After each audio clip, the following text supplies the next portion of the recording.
Hi, my name is Kevin America. Welcome to our class. Today we've got a new verb tense to explore. It's going to be fun. This one is a little different. So far, we've talked about past, present, and future, simple. She runs, she ran, she will run, right? And we've talked about the past, present, and future, continuous. She is running. She was running. She will be running. Okay? Now we're going to get into a new idea of the verb tenses. This one is called the perfect tense. And in fact, today we're going to do the present perfect tense. But it's a new idea on verbs because so far we have explored verb tenses that tell you when something happened or is happening or will be happening. But now we're going to talk about a verb tense that doesn't tell you when something happens. It's interesting. This is the present perfect tense. It is pretty cool. Present perfect. Now first, let's talk about a perfect tense. Now remember, when we're using a continuous tense, must have the verb to be plus ing. But this isn't perfect. This isn't continuous. This is perfect. And perfect must have. You have to have. You'll see. So I have to have the verb to have plus verb 3. Okay? Verb 3 is an interesting idea. Let's say, today I drive, which is spelled with an R. Today I drive. Yesterday I drove. And I have driven. Okay? Now, what we've got here basically is verb 1, drive, verb 2, I like to use Roman numerals, verb 2, drove, and verb 3, driven. So let's do a few more examples of these verbs. They're interesting. Check it out. Today I walk. Yesterday I walked. Good. Yesterday I walked, and I have walked. So what you're going to notice is that very often, especially with regular verbs, verb 2 and verb 3 are the same. Add ed, right? But let's do some more. Let's do some fun irregular verbs. Today I fly. Yesterday do you remember? Yesterday I flew. Check it out. And I have flown. That's our verb 3, right? That's our verb 3, flown.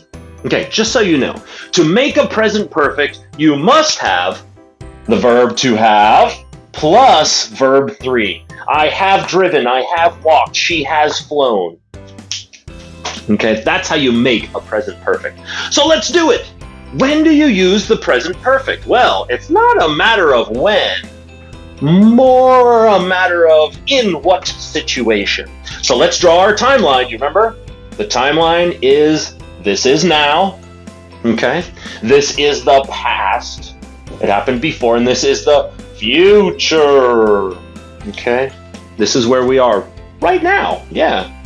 So when did the present perfect happen? It's actually a past. So it happened sometime before now, definitely not now. But I'm not going to tell you when. I won't tell you when that happened. So let's use it in a sentence. Did you know that I have seen the Eiffel Tower? Whoa, that's true. I have seen. Remember, seen is verb 3. That's right.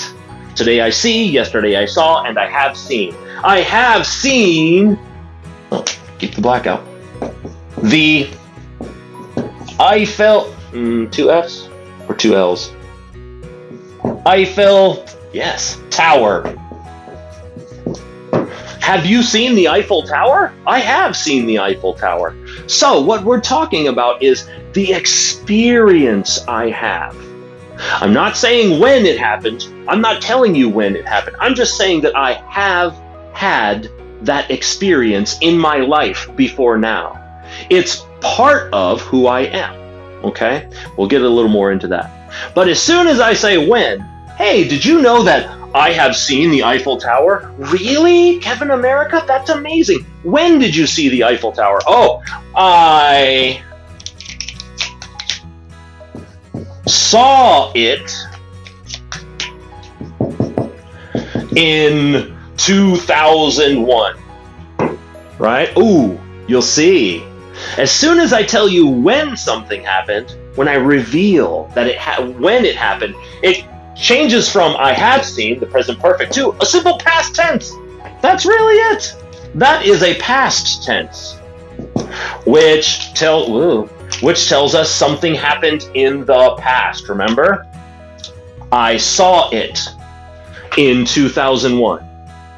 So, I use the present perfect, have seen, have eaten, have flown, have walked, to tell you that I have this experience. It did happen sometime in my past, but I'm not telling you when because it's not important. And as soon as it becomes important to tell you when, then past tense, not the present perfect. I have seen the Eiffel Tower. Oh, when? I saw it in 2001. Okay, fantastic. So let's do a couple of examples here. Let's really get to know this. I have seen the Eiffel Tower. I saw it in 2001. Let's have the verb to have plus verb 3. I have eaten pizza. Have you eaten pizza before? Of course, who hasn't? We all have eaten pizza before. I have eaten. We can just do that. Have you eaten? I have eaten. So, now I'd like to look at some topics. There's really just this one use for use number 1. This is one way we use it. Something that happened in the past, but I don't say when. But let's look at the topics to use this use number 1. Okay? Number 1 topic is experience.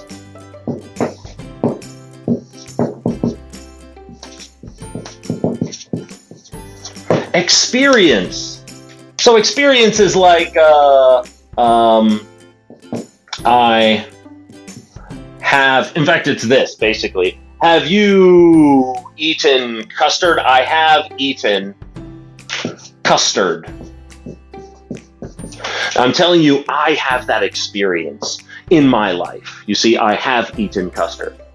Topic number 2, change over time. Number 2, change over time, right? So it takes a certain amount of time. So I would say something like, oh, you have grown. Have grown since I saw you last. You have grown since I saw you last. So I'm talking about change over time, okay? Number 3 is accomplishments.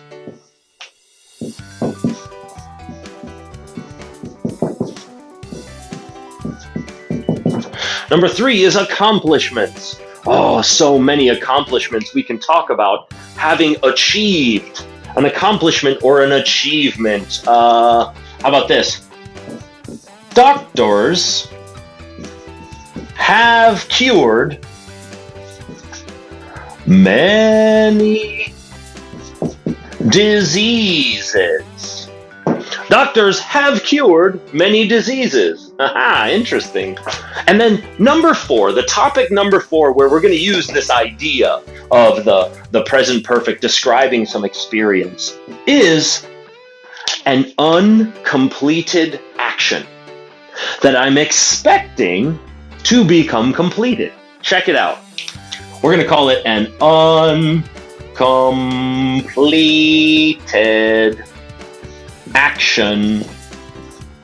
Actually, let's make this a little more. An uncompleted action, such as I have not, must have not.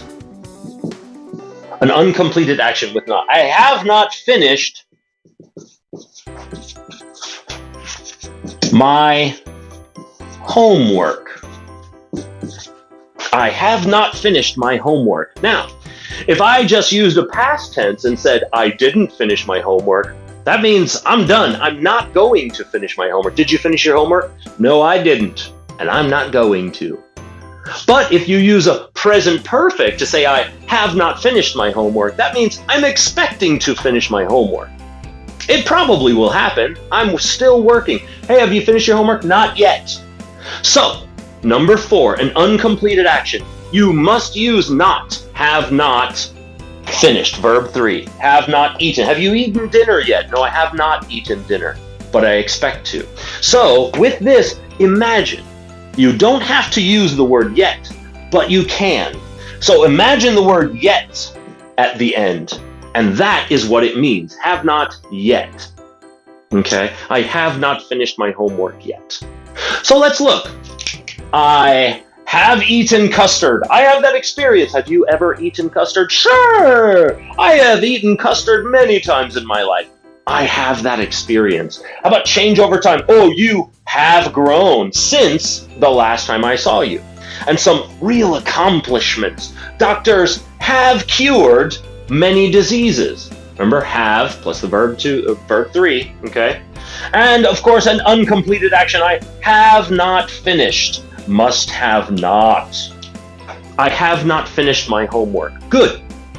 That's use number 1. Okay, I have seen something, I have eaten it, I have that experience, this has happened, but I'm not telling you when. Doctors have cured many diseases, but as soon as I tell you when a disease was cured, it has to be past tense, cannot be present perfect. Okay, now let's talk about use number 2 of the present perfect. I'm going to get rid of all this. Okay, here we go. Na na na na na na na na na na. Goodbye, great work.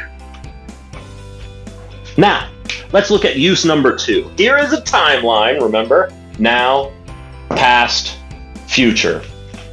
So, use number 2 we will call duration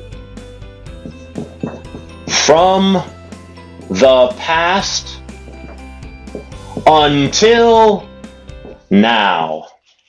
I know that seems like a very long name for this use number 2. Duration from the past till now. And this is what it looks like. Oh, it started at one point and it keeps going and it's still true today. Okay? So we're going to use the, remember, present perfect, the verb to have plus verb 3. Check it out. She has loved chocolate. She has loved chocolate since she was a child. Okay, let's think about that. Now, here's when she was a child. I mean, before that, she probably just wasn't born, whoever this is. So here, she was a child, and she has loved chocolate this whole time, and still does. Okay? From the past until now, she still loves chocolate. Yeah, we'll just say still.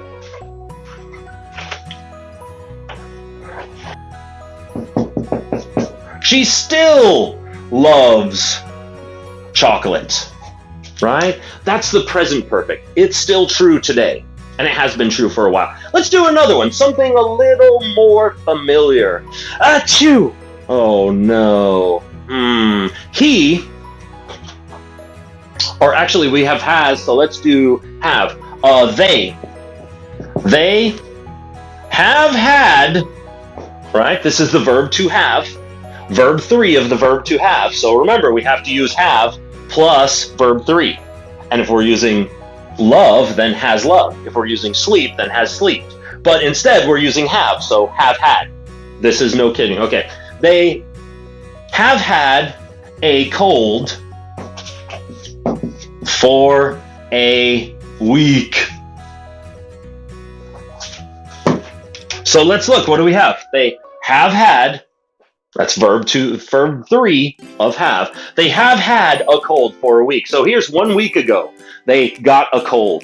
And they have had this cold for a week. And they still have the cold.